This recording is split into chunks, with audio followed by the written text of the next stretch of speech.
All right, guys, welcome to Pro Trader Strategies market commentary. Welcome to Pro Trader Strategies. This webinar is going to be on the short call spread. One thing I want to kind of wipe out right now is let's put that on the shelf for a little bit, because I want to lead down this road, lead down our map, if you will, to finding the right strategy for the short call spread. We have an assumption usually when we're going through our daily regimen. We find opportunities out there, whether it's from watching TV, looking at geopolitical environment, I don't know, the economic data, maybe earnings, something along those lines. Well, you come up with a directional assumption in XYZ, let's call it. Well, we need to know what is the right strategy for that given assumption. So that's why we've created this road trip to trading options, or the roadmap to trading options, because usually we come up with that assumption. We know where we're going to go, but we don't necessarily know the right way to get there. So that's what we're going to kind of talk about here in this webinar as well. So let me get a couple things out of the way really quickly, though. My name is Eric Wilkinson. Some of you may recognize me from mainstream media. I've talked about everything from economic to geopolitical, and on top of that, my market analysis. I actually started trading in college with some money I had earned and moved up to Chicago, sold all my stocks, bought my badge, and I've traded everything in that time, from stocks, financial futures, commodity futures, currencies, and options on all these products in just about all market conditions. So hopefully you guys can learn from that 25 years of experience, where I've literally been put in a position where I didn't necessarily want it. That was one of the things as a market maker, was you didn't always get to choose the specific environment that you were offsetting or putting on a trade. So I've learned from those types of uphill battles or headwinds as to when, where, and why it is the right time to implement a certain option strategy. So I'm going to share those things with you, those insights. All right, so you can follow me on Twitter at Wolfman's Blog, or our parent company is at Pro Trader Strat. Facebook, ProTraderStrategies.com. We're throwing out all kinds of content out there on a daily basis that you guys can check out. Really just to kind of test the water, that you don't have to dive in head first. You can test it and see what you're liking there. Also, give me a thumbs up on those videos, or, let me know what you guys think. All right, so like I said, this is on the short call spread, but I want you guys to put that on the shelf for a moment. Let's talk about the roadmap key, right? Anytime we're going on a road trip, we need to look at the map and know what the key is. We need to know if this is 10 miles or 100 miles, right? Well, that's similar to what this is. We know what these different symbols are, or these different Greeks are, kind of, but I'm going to go into a little bit more detail and easier ways for some of you newer option traders on how to remember these, because it's super important to understand the Greeks. And I know a lot of people right now are kind of seeing fuzzy or getting dizzy, thinking, oh my God, we're not talking about options and the Greeks again. But yes, we are going to be talking about the Greeks really quickly, hopefully. Well, delta is really telling us how much those premiums correlated to the specific strike price are going to fluctuate given a movement in the underlying, right? So let's just say it's XYZ. If XYZ moves $1 in either direction, how do those premiums adjust as well? Well, delta tells us specifically that. So, and it's based on $1 move. So when we're looking at delta, we know it is kind of assuming a $1 move. So on the first dollar move, and everything with these Greeks is, progressive in a sense, where it's moving higher or moving forward in a way. So that's the assumption. Now, if it goes backwards, then we need to take that into account. Backwards connotates a negative, right? So we're going to play all that out. But delta is the effect of the option premium in relation to the underlying. So when we're talking about this, I'm going to be talking about specifically like a $1 move there. So let's pull up the platform real quick. Pull this over so you guys can see it relatively easy. Blow it up. Hopefully that'll make it bigger for you guys to be able to see. So TLT, let's pick something I don't have something going on in, just to keep it clean. All right, so this is the option montage. And when we're looking at the option montage, we got the Greeks up here at the top. We've got delta, gamma, theta, vega, all right? So when we're looking at all of those, we need to know what delta is telling us. So if we look over here at delta, it's 50 or 50 cents, all right? So if we're talking about XYZ here in this regard, we're going to be talking about how this delta affects, let's just say, this first out of the money call. So right now it's $7.62. Well, on this first dollar move, when we go to $292.05, that's a $1 move higher, right?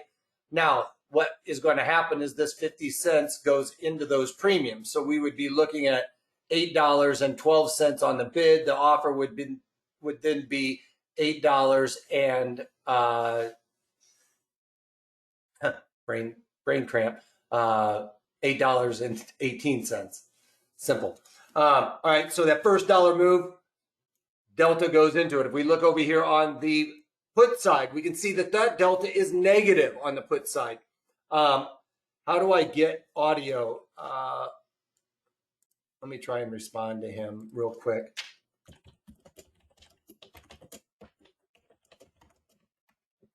And for everybody who is not Roger at this point in time, I'm just going to send it to all. If you ever lose audio or something like that, log off, you guys, and log back on. Usually that will fix the issue. All right, so on the other side, on the put side, it's negative because it's assuming a dollar move higher. So as those puts get further away from at the money, they're going to lose value. So we would be losing 48 cents, or let's just go with this one since it's the same strike, losing 50 cents out of these. So the bid then would, on this side, would now be $7.75 on a dollar move higher, and the 834s would also be $7.84, right? So they would decrease by that corresponding delta, right? So that is on a positive move. If we had a negative move, if it went down by $1, what then happens? Well, if it went down by $1, that's a negative connotation. It's moving back. So a negative plus a positive. So we have a negative plus a positive delta. That would then make that a negative delta, all right? Negative 50 delta, all right? So then on a negative dollar move, these would then decrease by that corresponding 50 cents. And then if these were a negative dollar move, right? A negative plus a negative equals a positive. So those corresponding puts would then increase by that amount. Pretty simple so far, right? Any questions so far? All right, no, I don't see anything. I'm just trying to see if Roger saw my note there. All right, so gamma. Easiest thing to remember with gamma is the rate of change to delta. Well, that's not the easiest thing. Just remember gamma goes with delta. All right, goes with delta. All right. Well, it basically adds into delta. We talked about delta being the first dollar. Well, this is dollar number 2 where gamma comes into consideration. All right. So that second dollar move, gamma starts going into the delta. So for that equivalent amount. Oop, I don't want that. I want the platform here. All right. So in this regard, we're going to be looking at gamma here. All right. It's 2 cents. So we talked about, now we're talking about 193.05. All right. So that first dollar move higher, it increased by 50 cents. Now the second dollar on dollar number two, all right, or sorry, number $2, this 2 cents goes in there. So the second dollar move, those same premiums would then increase by 52 cents, all right? So we were looking at it being at a 50 cent increase on these calls over here. So we were looking at $7.80 plus the 50 cents. So we were looking at $8.30. They've obviously changed, $8.30 now. right? That was on dollar number one. That was on the first dollar. Now the 52 cents goes into delta. So then on that second dollar move, the bid would be then $88.82, okay? Just to speed that up a little bit. Now, on a second dollar move higher, well, a negative delta plus a positive gamma means that that gamma is going to be a little bit less. So that second dollar move, our premiums would only decrease by 46 cents, right? First dollar move, they decrease by 48 cents. Second dollar move, gamma goes with delta, but it's a negative delta plus a positive gamma. So it's a little bit less. 46 cents would then come out of that second dollar. Vice versa, a negative move, right? A negative plus a positive delta means that that delta on the call side would be negative. A negative plus a positive delta makes that a negative delta plus a positive gamma would make that 48 cents on the second dollar move down. On the flip side, we've got a negative $2 plus the negative delta makes that a positive delta. So we start moving down, those deltas start increasing on that second dollar move, okay? So gamma goes with delta. And it's the second dollar. So it's delta, first dollar. You got to play into effect that gamma on the second dollar. And this is when you're kind of speculating out, right? Now, delta and gamma go together. Just know that gamma starts increasing the closer to expiration. That's something to keep in mind. That number further out in time is a little bit less than right before expiration. Let's say that gamma really starts getting jacked up. All right. And a lot of that has to do with those ones that are at the money could easily then go, delta also tells us probabilities ultimately. So we can kind of figure the probabilities on different dollar increment moves. And gamma starts ramping up closer to expiration. All right, theta. Theta is our thief. All right. It's the thief in the night that comes and steals our premiums. It's the impact of time on premium. Well, gamma, we know, theta, we know is a thief. The thief is going to be much more aggressive closer to expiration. He knows he doesn't have a whole lot of time left to really eat away at premium. So we can look at the weeklies on this one and see that gamma actually increases. That's what I was talking about before. But now we're looking at theta. One day looking at tomorrow's expiration, you can see there's a lot of theta that's going to come out of these August weeklies tomorrow. So tomorrow we wake up, 49 cents is coming out of this bid and the offer on this. You can see that theta is always negative because you can't go back in time, okay? So theta is always a negative. You can't really make theta a positive because it's always going to erode. You can take advantage of that, right? Like I could sell some of these calls or puts and take advantage of that rapid theta decay because he's really aggressive right at the close to expiration. But the further out in time, he's a little less aggressive, all right? So just trying to get those cogs turning in your brain, right? To start thinking when you want to take advantage of selling and when you want to take advantage of buying, right? You want to take advantage of theta because when you're selling option premium, because you want to sell high and buy low if nothing else changes. So you're trying to increase your probabilities of success that way. So you can see here, though, that theta is always a negative. The thief in the night is always going to steal money from you. Sometimes you want him to, and sometimes you don't. So you can see further out the timeline, this theta component is much less, but it is always negative on both sides. So tomorrow, we would expect that those same at-the-money calls and puts that we were looking at would decrease by the corresponding theta tomorrow. We could wake up, nothing else has changed. The underlying is still trading right here at $291.05. $291.05 tomorrow morning. We should expect to see these premiums decrease by that 18 cents. That's with all else being equal. Volatility doesn't change. Delta doesn't change. All of that stuff. Okay, so theta is that thief in the night that is going to come and steal our premiums. And then Vega is the measure of volatility. So, and this is a positive 1% increase. It's an expected positive increase in that volatility coefficient. Now, where is the volatility?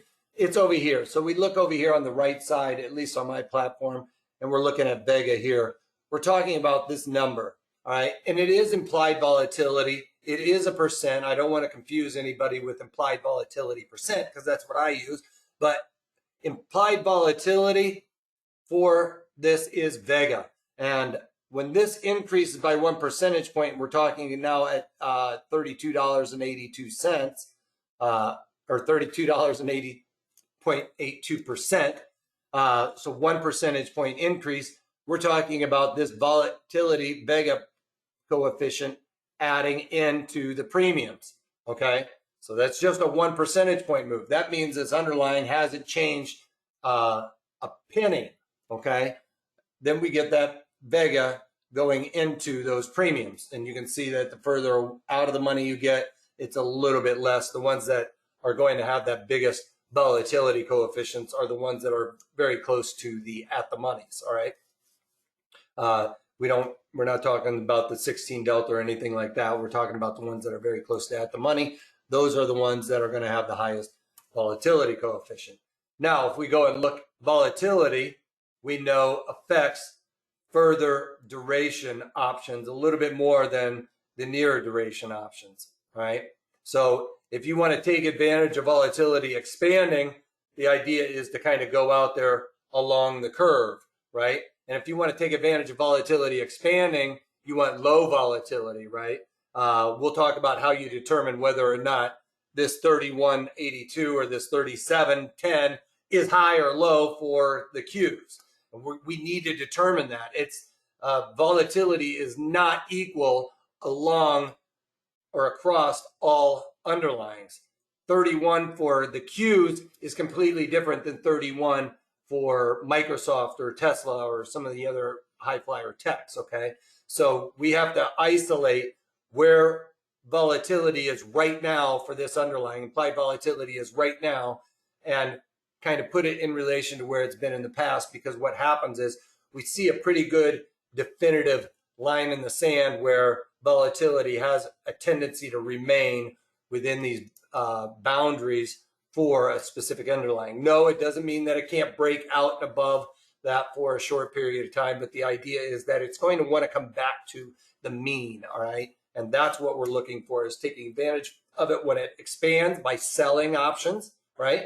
And take advantage of it when it's expanding by buying options. You want to buy low volatility, sell high volatility. All right, so where are we going? That's the first thing we try to determine, right? We've got this specific roadmap. More people spend time on planning out a road trip or a vacation than they do planning their investments.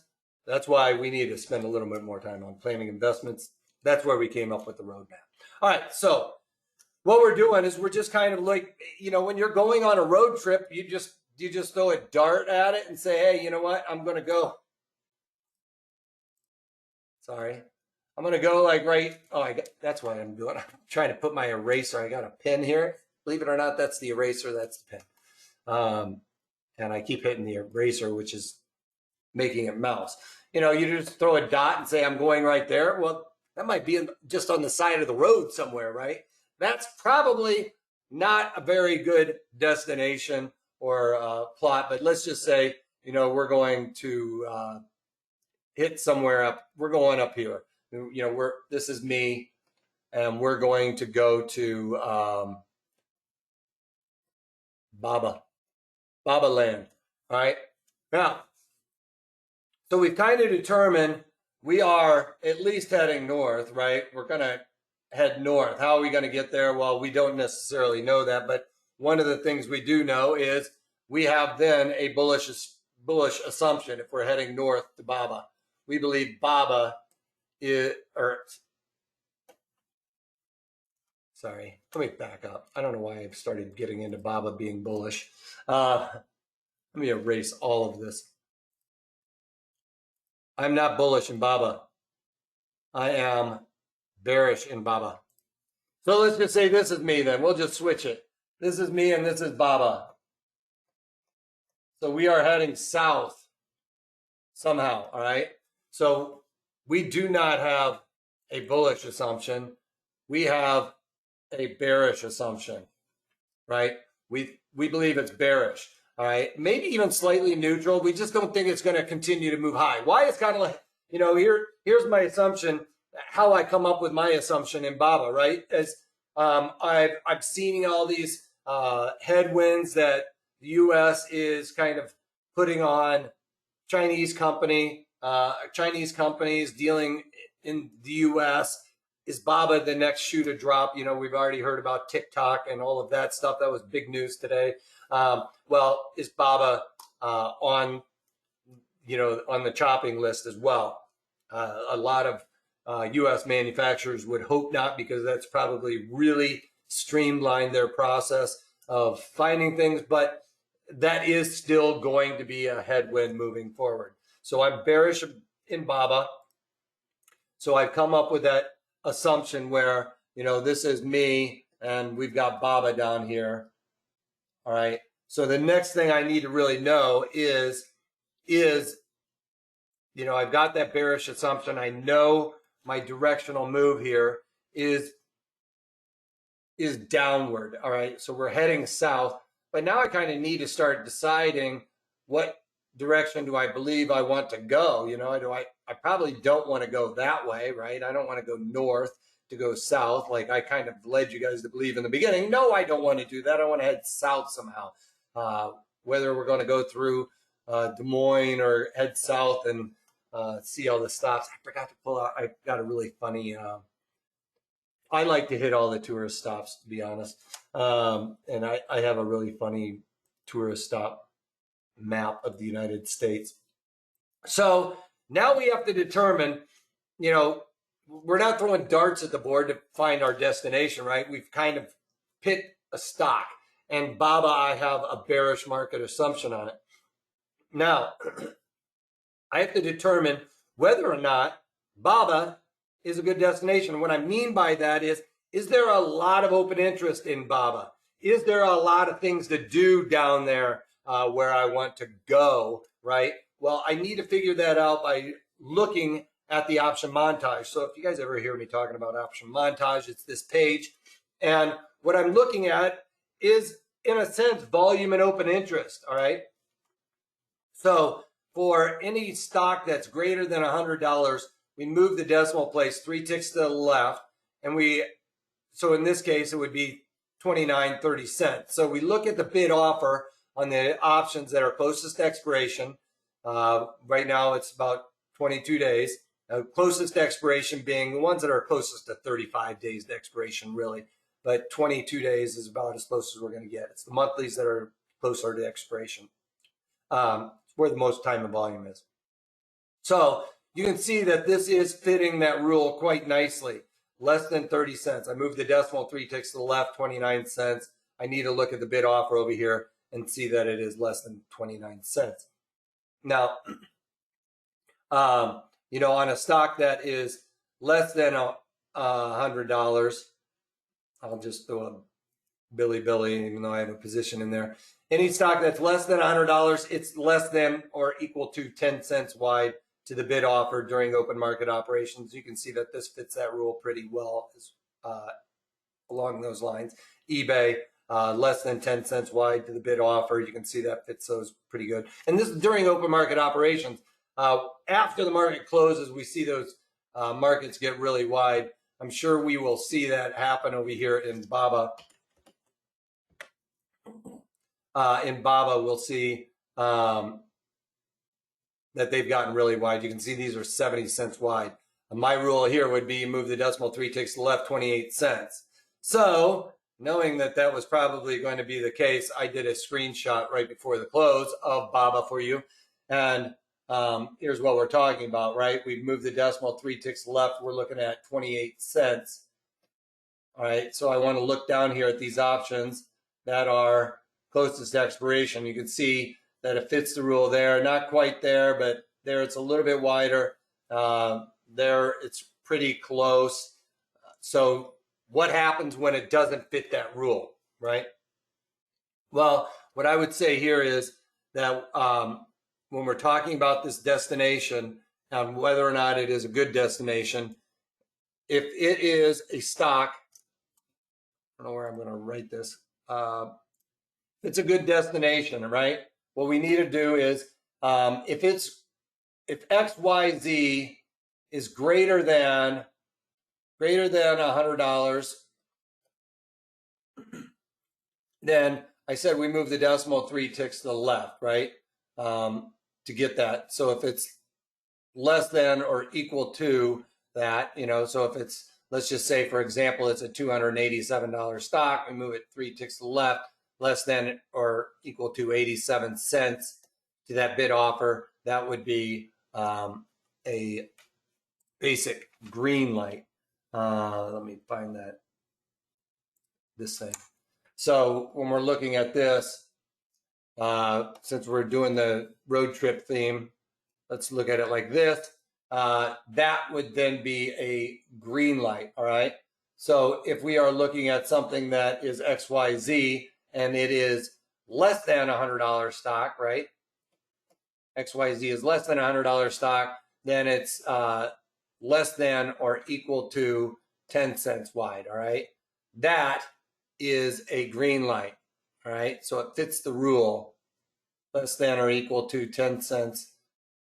That's the rule or the guideline, however you want to look at it, all right? Now, if it is 2 times the rule, then we get a yellow light, all right? If across the board it's basically 3 times the rule, then that's a red light, okay? So during open market operations, I would have to say that I'm kind of looking at right in between here for these. So kind of looking at a yellow BABA. BABA is kind of a yellow light in regards to this on the pricing. Now, you can always double check yourself, and you can even just look at the option montage and go back and forth to see whether or not there is a lot of volume and open interest by doing this. Well, that's confirmation that there is a lot of volume and a lot of open interest in BABA on any given day, especially even in the options that we're looking at. So, you can double check yourself that way. I just use this rule during open market operations. I'm just kind of looking at, okay, well, it's got to be, I moved my decimal place, it's got to be 28 cents for it to be a green light. And we obviously are going to look at that during open market operations for that rule. And this is what those option montages looked like before that close, because everybody's orders get canceled. When I hear the ding and the bell, I can hear all my orders getting canceled. It, clicks those off, gives me a little notification. Those orders have been canceled. They're not being represented on this market anymore outside of the close. So, they'll get a little bit wider. So make sure when you're reviewing that rule or that guideline that you're following that specific setup there. All right.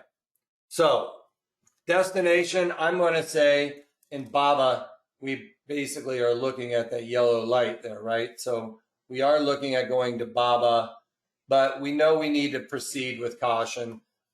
We get too many yellow lights and a red light maybe even, then we're going to have to really consider not doing options on BABA or a strategy specific option strategy in BABA, okay?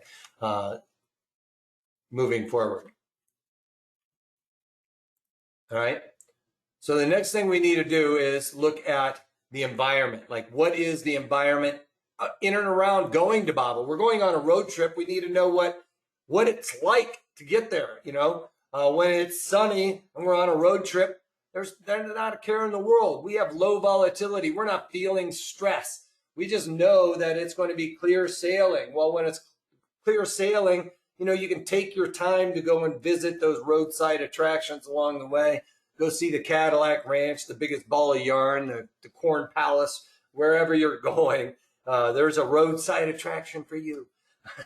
But we can take our time when there's low volatility. But when it's raining or there's sleet or there's inclement weather, we know that our volatility or our stress level starts increasing. We want to beeline it there. We want shorter duration in order to get there, right, to our destination. So we might try and pick the path of least resistance, or as the crow flies, however you want to look at it. We want to try and have this time on the road to get to that destination to be very limited, all right?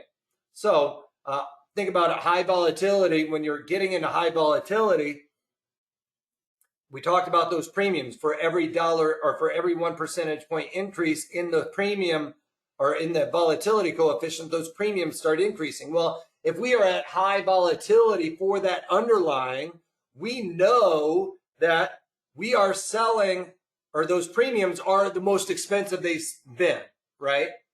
Can we agree with that? Like if volatility for XYZ is at the highest levels we've seen, we know those premiums, therefore, are at the highest levels we've seen, right? And when volatility is super low for XYZ, we know that those premiums are super cheap, right? So if they're cheap, what do you want to do? Do you want to sell them when they're cheap? No, you probably want to buy them when they're cheap and sell them when they're expensive. And we talked about that. Well, if you're selling them when they're expensive, what do you want to do? You want to take advantage of getting there quickly, which means a shorter duration, right? We want to take advantage of theta coming in there and volatility contracting. Because when we're selling high volatility, we expect it to go back to the mean, but we also want to have theta on our side. So you're going to be getting closer to expiration when we're putting all of this together. Now, how do we determine whether or not BABA or XYZ has where its implied volatility, where its volatility is for itself? We take the current IV, all right, implied volatility, and we subtract that by the low implied volatility, and we take that sum and divide it by the high IV minus the low IV, all right? So what does this equation do? It really tells us where current IV is in relation to the high and the low, okay? It's basically saying current IV is right here, you know, the range is here, you know, does the current IV land down here or does it land up here, okay? If it lands way up here near the high, then that's where we're going to be leaning towards selling premium. And obviously, if it's way down here close to the low, that's where we're going to be leaning towards buying premium. You know, let's just take a look at BABA real quick on the charts. And you'll see that on the charts here, I throw it out in a chart within my charts, right? Implied volatility. So it's telling me where implied volatility is now in relation to where it's been in the past. So you can see when volatility is incredibly low, or even if you think that this is the new normal up here, you know, you can see when volatility gets really low, it starts to want to expand. But I can also see that at least even in the more recent times, when it starts getting up at these levels in the 52, 53 area, it wants to slow down or start reverting back to the mean here, right? So it doesn't mean that it can't continue higher up in the, you know, up to 60, but we can see that when it starts expanding up in these areas, that it wants to come back down to around this area. You know, if I get that just happening, you know, 10 percentage points, right? If it goes to 43 from 53 and nothing else happens, the underlying stays at this current price level, but I get a premium, or a volatility drop of 10 percentage points, right? Well, you can say if every dollar move or every percentage point move, the Vega affects the premium, right? Well, if this started going down by 1 percentage point, I would lose 28 cents out of these premiums, okay?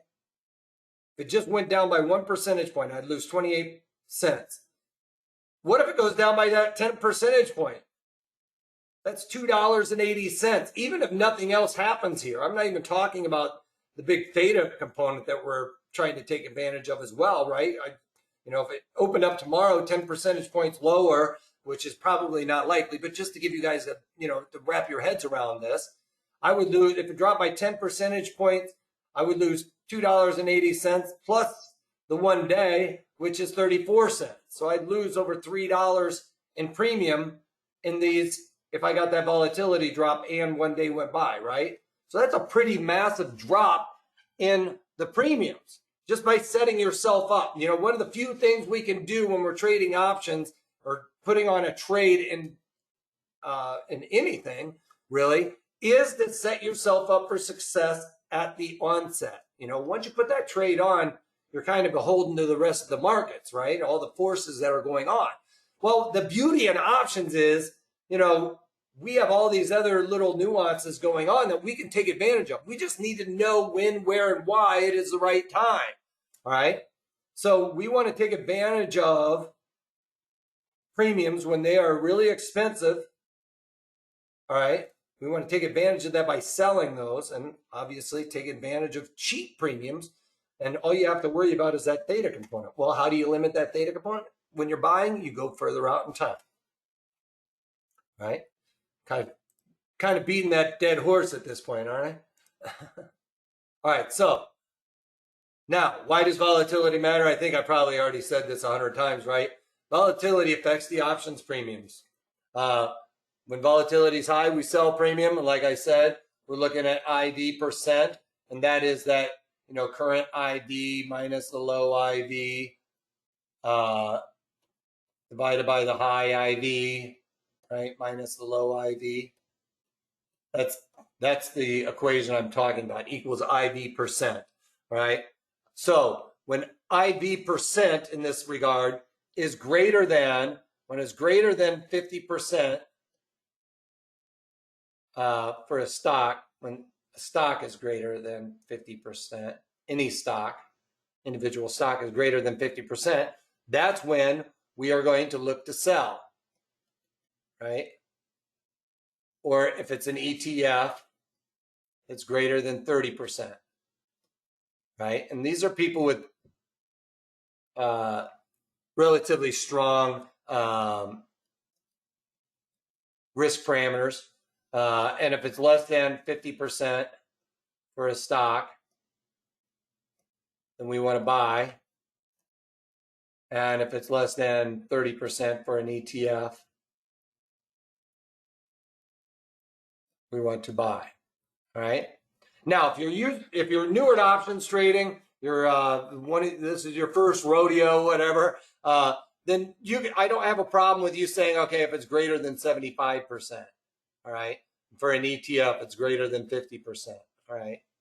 And if it's a stock, it's less than 25%, and for an ETF, it's less than like 15% or something like that. And if you're asking yourself why does an ETF have a lower parameter than the broader market, like the regular stocks, and an ETF, I mean even an index, a future.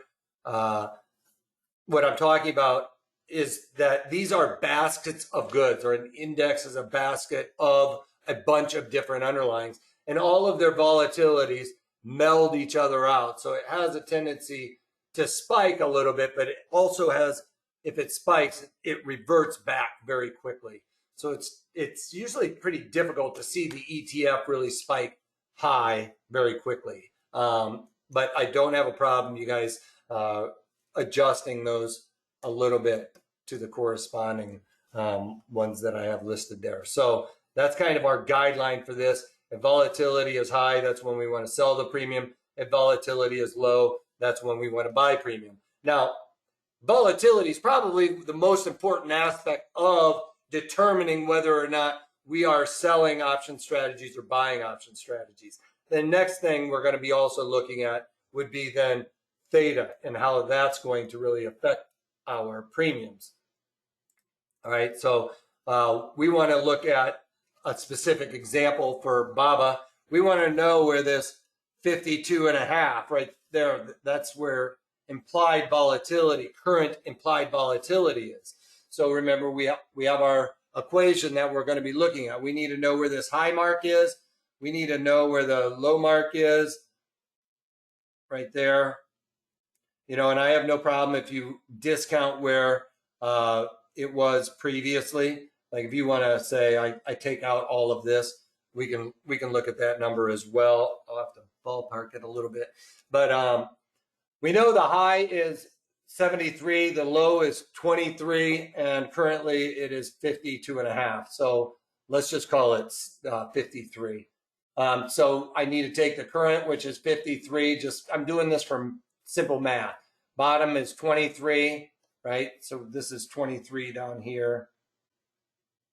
23, this is 73. If you drew a line straight across. All right, so we take that sum divided by 73 minus 23. And basically we get 30 divided by 50. And 30 divided by 50 equals 60 percentile. All right, so this specific underlying, whether it's XYZ or whatever, is in the 60 percentile. Now, if I told you IV percent is 60%, what's the first thing that's starting to go on in your guys' heads right now? Cogs are turning. We got a 60 IV percent in BABA. Right, exactly. We want to sell premium. All right, so I want to take advantage of this high premium because I think that volatility is going to start coming out of this underlying. All right, I want to take advantage of theta as well. So I want to get that theta component to work in my favor. And what you change. So basically 60 IV percent means we have high volatility, right? It is greater than a 50%, right? So we have high volatility for this underlying. Oh, I kind of let the cat out of the bag. What duration do we want? We want to streamline our process. We want to get there fast, right? We have inclement things going on in the road. We want to speed up the process getting there. So when we're buying options, the trader wants to limit theta decay. And when we're selling options, when you sell options, you want to exploit it. We want to exploit it. Exploit theta decay.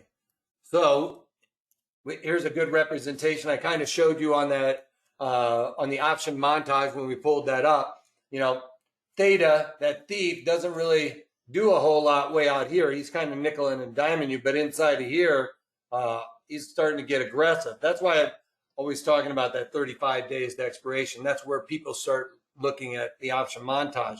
And you can see that the at the monies, and we're going to be going slightly out of the money, but still pretty good representation as to how Theta is more aggressive towards the end here. And yes, really aggressive down here.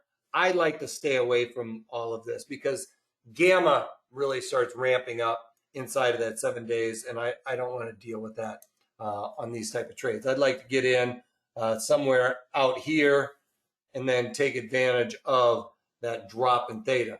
Now, something also it feels like we see happening, and it's not necessarily because theta really does continue to come in and eat away at your premiums. But when we get volatility coming into the market, what did I talk about volatility? It increases those premiums. So it feels like this curve, when volatility starts coming into the market, starts kind of moving higher. As volatility increases, so do the premiums.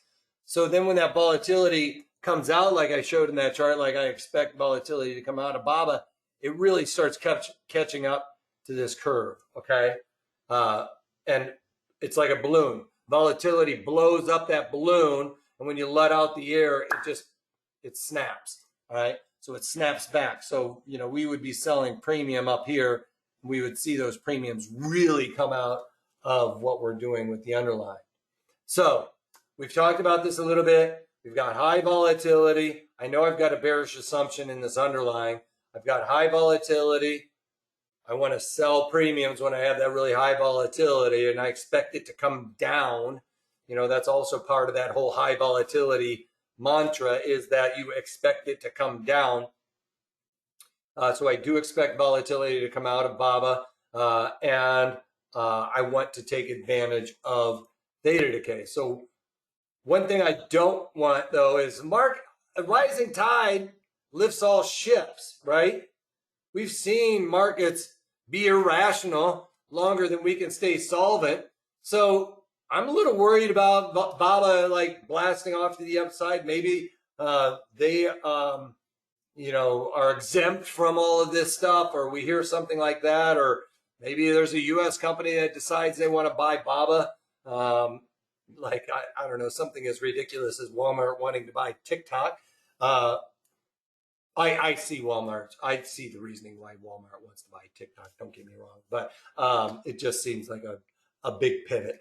But so I want to limit my risk. Also, remember I drew that line when what happens if I have to take that upper road and I have to let this market go against me. Well, I want to limit my risk as well. I have a bearish assumption. I have high volatility. It means I'm looking to sell premium, which is leading me to selling calls, right? If I sell a call and I get that negative move, those premiums will decrease due to the delta on the negative move. I take advantage of theta decay. I want to get closer to expiration, right? Take advantage of that theta decay. Volatility is really high, so I'm selling premium as well. I want to take advantage of that volatility coefficient. But one of the things that is the shining determination to really, I know I'm looking to sell calls somehow, but I'm worried about upside. So if I'm worried about that upside, I want to do the call spread, short call spread, right? I want to limit my risk in case I wake up tomorrow and this market is through the roof. I want to have some limited risk on this trade. So if you're worried about the limited risk, we want to lean towards the call spread as opposed to a naked call, right? Also, if you're working in a IRA or outside the United States, you might have to use a short call spread in lieu of naked shorts anyway. So now we're looking at the short call spread. So what spots do we visit? Well, if we are making this road trip, we need to know where we're going to take our pit stops. We're grabbing a hotel and all of those things. Well, same thing with an option strategy. We need to know our spots that we're going to hit along the way. So we're going to start out by selling a 36 delta call. All right. Now, you're not always going to have a 36 delta, you guys. I'm not completely out of my mind. That's not going to be a red light, green light, yellow light thing here. But what we are looking at here is starting out with that 36 delta call option. And then we are going to sell a further out of the money call. So, we're selling a call right here, and then out of the money on the option montage is going to be a little bit further away there. So in this regard, what I want us to really take away from this is we need to know how much we're going to collect for the width of the spreads here. So if we go back to my idea of the strategy here, basically what we're going to look at is 25. We're going to look to collect 25 to 33% the width of the spread. All right. So whatever the difference is here, we want to collect 25 to 33% the width of that spread. Basically, if it's above 33%, that's obviously a go. All right. But basically, if we go below 25%, the width of the spread, that starts becoming a yellow light for me. If you want to get further away from where the underlying is trading, maybe you're worried about a specific move, just know that your risk versus reward is much less. You want to have some good reward for the risk you're taking. And I feel like, you start getting less than 25% of the width of the spread, you're risking more than you're willing to make in relation to your probabilities and everything else. So usually when you start out with this 36 delta and you create that spread, you're going to have about 33% of the width of the spread. Now, how do you determine the width of the spread? Usually, the width of the spread is going to be, let's say if it's less than $50, if XYZ is less than $50, then you're basically going to be looking at, $1 to $3. I'll say that I'll just make this the width column. All right. And if it's basically, around $100 stock, let's just say give or take somewhere around that, it's going to be about, you're going to be kind of looking at a $5 wide spread. If it's greater than $100, you're going to be looking at about $10. And I used to kind of say, a ballpark on this would be, basically look at it like 10% of what that underlying is trading. That doesn't really always fall through. It works a little bit better with the lower price stocks, but like an Amazon or something like that, you're not looking at $200 wides necessarily. But this is a pretty good idea. If it's greater than a $200 stock, you're going to be looking at somewhere between $10 and $20-ish, right? $20 wide. Not always the case. And as a matter of fact, that's not the case for today's example either. So those are just kind of ideas to get you started. The ultimate thing is to figure out what your width of your spread is versus how much you're able to collect there, right? And the reason why I want to use that 36 delta call is basically it lines us up right here with a half a standard deviation move. That's what this is telling us on the curve here, is we want to sell that 36 delta because basically if you add up all of these probabilities, that ends up being very close to 36%. And that means that all of this is about an 84% probability. Well, if it goes, we start out right here, that means it can go a little bit higher, right? And I'm still going to be a high probability of success. So if it trades neutral, maybe even slightly higher, then I can still win with this strategy. I've got a high 64%. Thank you. 64% chance of this all happening here. All right. Because this is about a 36% probability if we're starting out with that 36 delta. One thing we didn't talk about last week, remember I was trying to draw those skews. Negative skews means, like we're looking at this as being the put side, this being the call side. That means the puts that are equal distance from the calls have more premium in them. So it kind of gets that little bit of a skew to it. So I just threw that up there so you guys would be able to see. And on this side, positive skew, the call side have a longer tail to them than the put side there. So they have a little bit more premium jacked into them. All right, so with the example, and this is why I kind of took a screenshot before the market closed, because I wanted to show you guys this example, and that's why we would be selling as close to that 36 delta. Well, I didn't have a 36 delta, so sometimes you're going to have to go a little bit closer than that, right? So I sold the 37 delta, which ended up being the 300 strike, buying the 310s, $10 wide.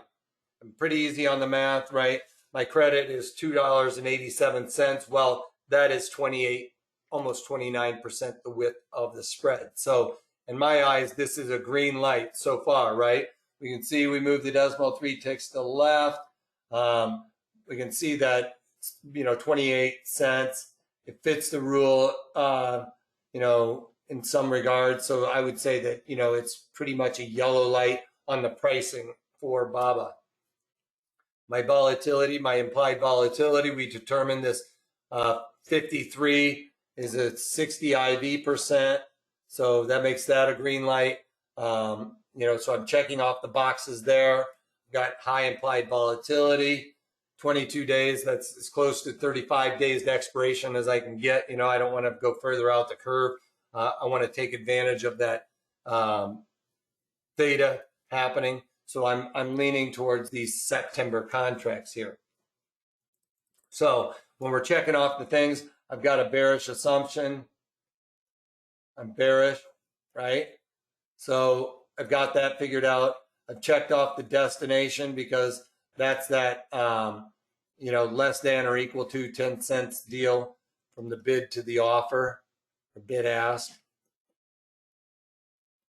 All right. Or you move the decimal 3 ticks to the left, right? It's the bid ask. The environment, right now we're looking at it's greater than IV percent of 50. IV percent is greater than 50, right? So that checks that off because we got a 60 IV percent. So that checks that off. The duration, I want, you know, I want it to be as close to 35 days to expiration. Well, we're looking at 22 days to the expiration. And my strikes, I'm looking at the 36 delta, which is equivalent to the 300 strike. All right, so I write all this stuff down, you guys. When I'm going through all of this stuff, I kind of go through these steps. You know, what's my assumption? Does it fit this rule? Do I check off all of these check marks as we go down and finally coming up with the strikes that I'm going to use, right? Because I want to make sure that I follow the guidelines here. Also, I hold myself accountable to all of this stuff, and I have the data to go back and look and see what worked and what may not have worked. I won't change my strategy as things start changing in the markets, right? If you get that gut feeling like you're wrong, pull the ripcord on it. But otherwise, I like to play out the probabilities on these. All right. So your max profit is a net premium. Anytime you receive a credit, that's what you'll get. I mean, you get that as your max profit. So in this case, I'm looking at that 287. That's my max profit that I could possibly get. Now, am I always going to hold on to all of that and try and get the max profit? No, but I think you need to know what your risks are. All right. Now, in our case, we were looking at the width of the spreads minus that premium received is our max loss because we have defined risk strategy. Well, I was looking at $10 wide, right? $10 minus 287. $2 minus $2.87 makes this my max loss is $7.13. Right? So I know my max loss. I know my max reward on this. I usually like to try and get as close to 33% as I can on this, but I didn't want to necessarily go much closer to where the underlying is trading right now in order to achieve that. Plus, I thought, you know, 300 level, that's a pretty good psychological resistance area as well for Alibaba. On the upside, it would be higher than the all-time high right now. Our break even is that short call strike, which is that $300, right? We are looking at the 300 strike. It's that 300 strike plus that $2.87. And this is at expiration, $2.87. So my break even is equal to when it's trading 302.87. Eights are not working out very good. All right, so that's where my break even is. And all of these things are at expiration, right? I'm not always looking to do it at expiration. I'm looking to do this in BABA. I'm going to BABA, right? And on a winner, I'm going to look to get out at 50% of max profit. All right? Which is basically going to be equal to when the underlying, or when this is trading at 140, 145, let's just call it. All right. So on a winner, when my premiums have gone from $2.87 down to the winner, which is here. That's where I'm getting out. That's where I'm going to look to get out on a winning trade. It doesn't matter if it's tomorrow. It doesn't matter if it's 2 weeks from now. I'm going to look to exit this strategy when it's trading somewhere around $2 or from $2.87 and has gone down to $1.45 where I could buy it back for that profit. All right, so I want to get in and out of these trades as quickly as possible, you guys. I'm not trying to play this all the way out and squeeze out every last dime from this. I want to get into this based on this market setup right now, you know, because I've got this big doji like this that's going on kind of in Alibaba, and I think that that's the bearish churn. Now, on a loss, do I want to take that max loss in this trade? Well, for me, I was looking at this as in regards to a chart setup, which I really didn't go into much detail on here.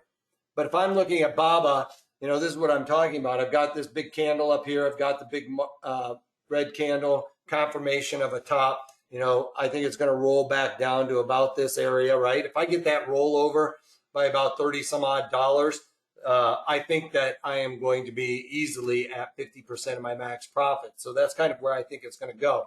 But the other side of the coin is I'm going to say that in this particular case, because of I'm doing this as a setup around this chart pattern. So if this market trades above, you know, that high of 192 right here, we go above this high of 192, that's where I'm going to look to exit, right? I'm going to exit.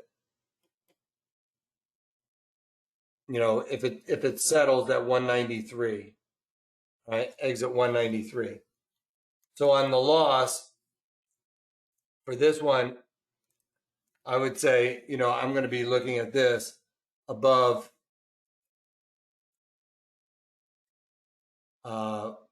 sorry, it's 293. I think I'm saying, yeah, 293. I'm out. All right. So on this one, I know where my exit is on this, right? The BABA, I'm doing the short call spread, right? I'm doing the 300, 310. All right, so that's my strategy. I'm selling the 300 calls and I'm buying the 310s for $2.87. All right. And I know on a winner, I'm getting out for 50% of my max profit. On a loser, it trades above that. Now, I put all these things down on that notebook, or maybe in my notes on your trading platform. I still go old school on a notebook so that I can go back and look at it. It also holds you accountable. You know that if it goes and settles above 293, you're out. If you don't write this stuff down, you guys are going to be more than likely to say, all right, well, it settled above 293. I'm going to wait till tomorrow. What happens tomorrow? It's going to move higher. And now it's basically above 300. And maybe all the shorts are caught on their heels and they blow out of it. And, you know, immediately it's all in your face and your whole strategy went out the window. So write these things down so that you hold yourself accountable. If it's on paper, you know, you've committed it to paper, you're kind of committing yourself to that trade. So I like to do that rather than just having it up in your head, because if it's up in your head, you have a tendency to play games with yourself and work that out. So what expiration are you using? So for this strategy, I'm using as close to 35 days to expiration. Did I write that? Did I put that down on the duration? That's where I wanted it. The duration, we want to go as close to 35 days to expiration. We aren't always going to have exactly 35 days to expiration. I'm going to lean a little bit towards closer to the expiration, because right, every day that goes by, Theta starts getting more and more aggressive. So I want to lean a little bit more towards closer to expiration, but I will say that this is probably inside of 20 days to expiration. You know, those further, the ones that are further out are going to be at that point probably closer to 35 days to expiration. So it's not without going over, it is really a product of closest to 35 days to expiration, right? Inside of 20 days to expiration, these, in another couple of days, these October are going to be the ones that are closer to expiration, or closer to that 35 days. Does that make sense, Raj? What expiration are you using? So, it's kind of a pick 'em right now. I'm going to lean towards this one. But once you start getting inside the monthlies, they start getting inside at 20 days to expiration, that 35 days to expiration is probably going to be the October at this point. Now, somebody else, can we use weeklies? Yes, absolutely. When you're using weeklies, know that there is less volume and open interest. There's less eyeballs on the markets you're trading. So just go back to that rule, moving the decimal place, and just check on these October to make sure that they're going to be fitting that rule, okay, of the moving the decimal or less than or equal to 10 cents wide, all right? So yes, you can use the weeklies. I would say the weeklies are probably for somebody that has a higher risk tolerance, or somebody that's kind of traded options a little bit more and is a little bit more familiar with the pricing of that underlying and stuff like that. If you're newer to options trading, I would kind of stick to the monthlies. There's just the reason why I like having free market price discovery going on in full swing is because, there's always somebody in there trying to make a deal happen. All right. So you don't have to give up so much edge to get in and so much edge to get out. If there's only one person making markets, you guys are going to have to go to him in order to facilitate that trade. What delta is first to strike? Isn't there a 3 delta rule? Sell around it, don't buy, or other way around. I'm not quite sure what you're trying to say there. In this one, with Baba, I was looking at these 300 deltas because it's closest to that 36 delta. I like to start out with the 36 delta. Something, the other thing is like the premium kind of determines if I'm looking at this, it's going to kind of say, hey, you're getting around close to $10. That's also the width of that spread kind of idea. I know and I've got about $10. That's telling me how far away I need to go. So for instance, out here, $12, that's still going to be around that $10 36 delta. If I wanted to go out a little bit further, just say I'm going out 20. If you wanted to go out a little bit further, maybe get a little bit further away from where the underlying is trading, you'd have to do that one $10 wide. So around 30% the width, but it gets you $10 further away. That makes sense. Delta has some rule. Well, delta tells us the probability of being in the money.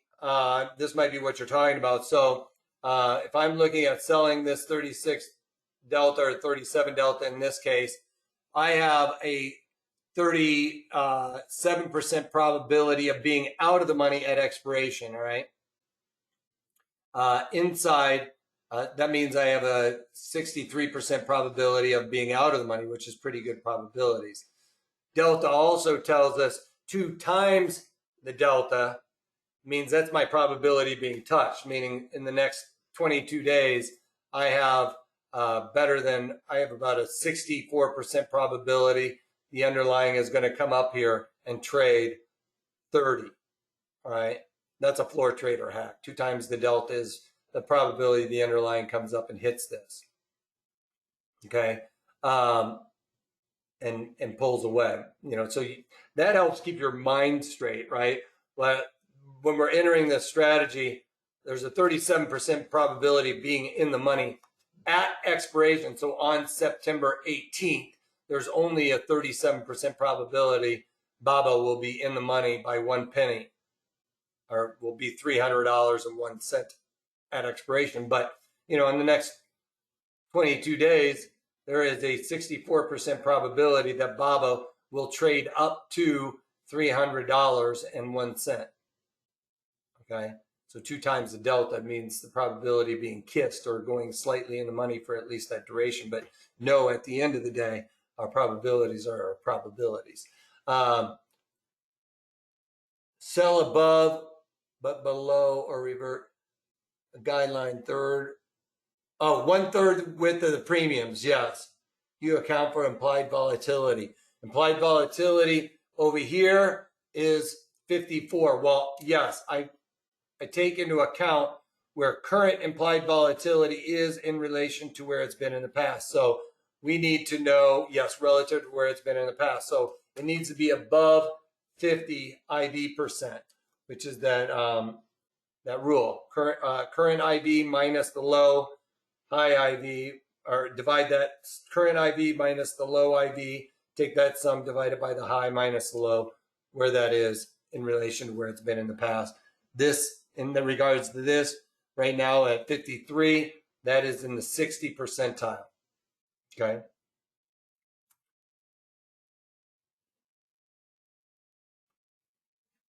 Does that make sense?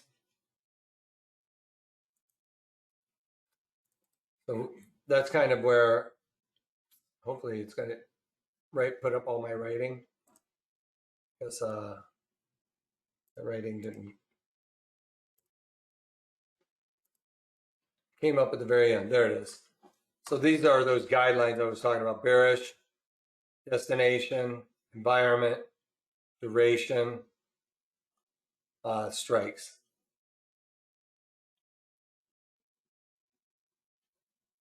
Above a 30 delta sell, not necessarily always. That's usually where I kind of line up with it. I don't like to sell any closer than like a 36 delta necessarily. So I'm trying to play those probabilities to get a little bit more in my favor than like a 50-50 probability. Okay.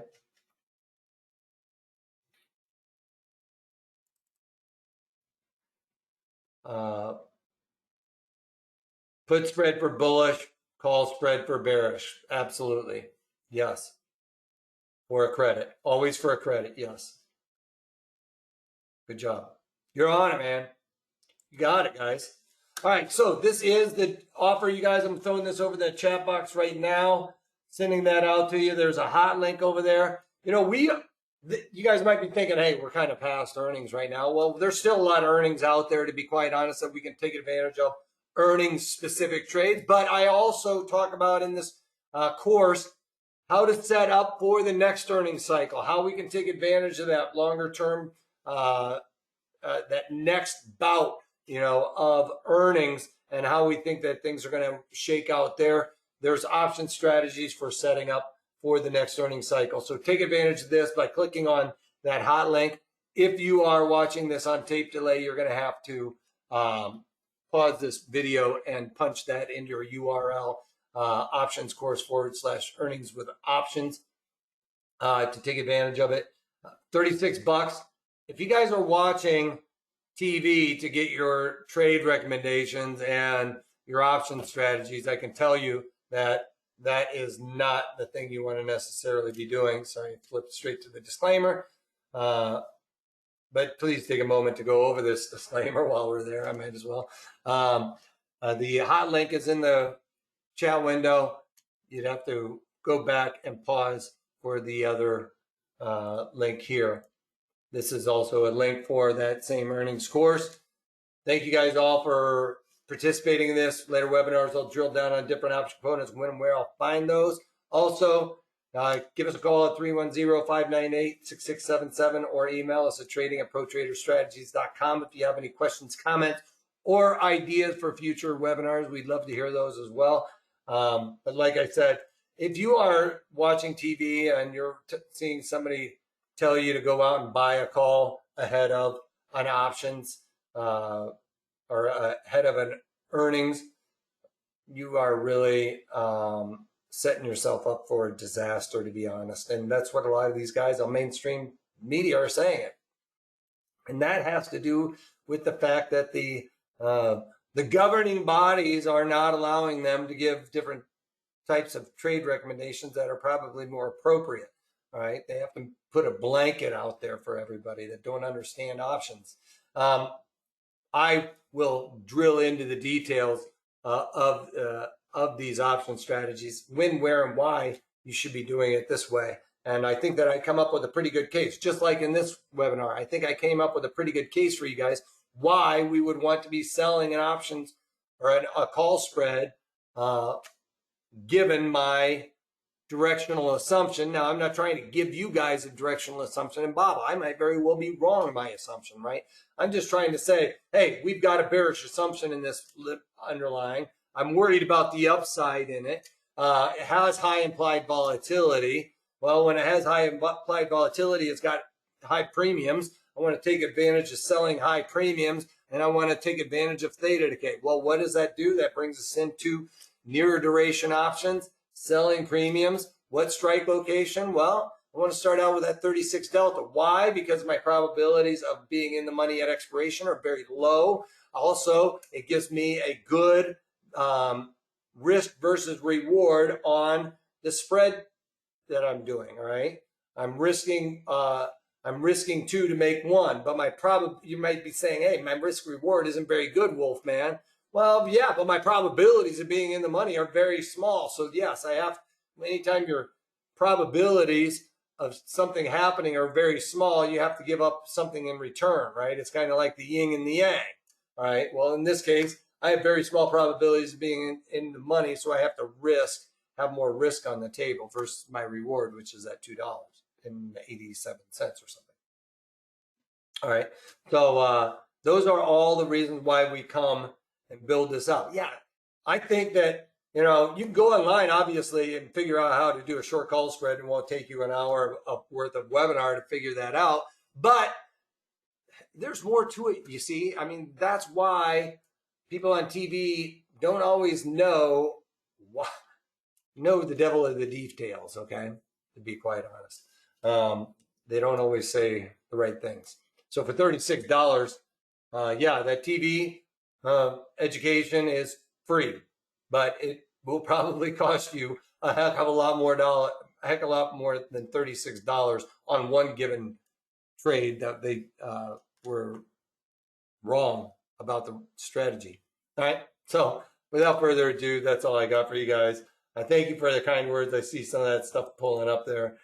Is this just education, or do you give trade alerts? Raj, I don't give trade alerts. One thing, though, I do is I talk about every one of my trades. You guys can look at my performance on all of that stuff. I'm not afraid to say what trades I put on when I take a win, lose, or draw. I talk about the winners, the losers, and the ones I scratch on. I'm not going to cherry pick like some people will say. You could have had 385%, on this trade had you, listen to me. Well, they're also not talking about all the trades that they gave that were crummy, right? They're cherry picking, and I don't cherry pick. I talk about every single trade I do, when, where, and why I put those on. And when there are losers, I talk about them just as much as I talk about the winners. So it's up to you guys to make your own trades.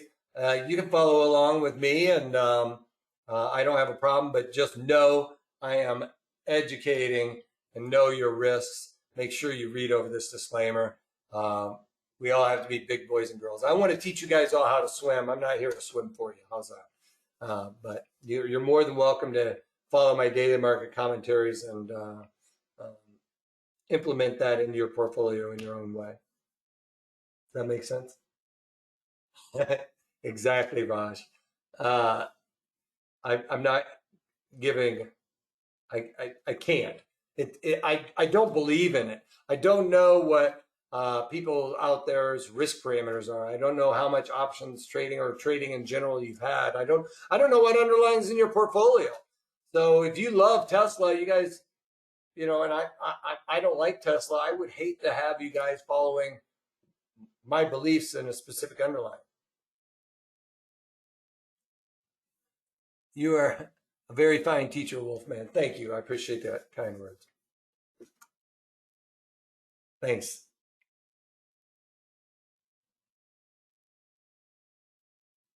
Yeah, listen, look, follow my daily market commentaries. I mean, if you want some trade recommendations, I can tell you what I'm coming up with for me. But it's kind of up to you to look at what I'm throwing out there and think for yourself. I really want everybody to think for themselves. I mean, I want everybody to be their own trader. I feel like if you want to be the lemming or part of the herd, maybe I'm not the right guy for you, but I think that I can teach you a lot, and I can teach you guys how to really make well-informed decisions on your own. Perfect. Great. All right. Thank you guys all. Like I said, take a moment to go over the disclaimer. That's all I got for you. And if you can't take that, take it easy.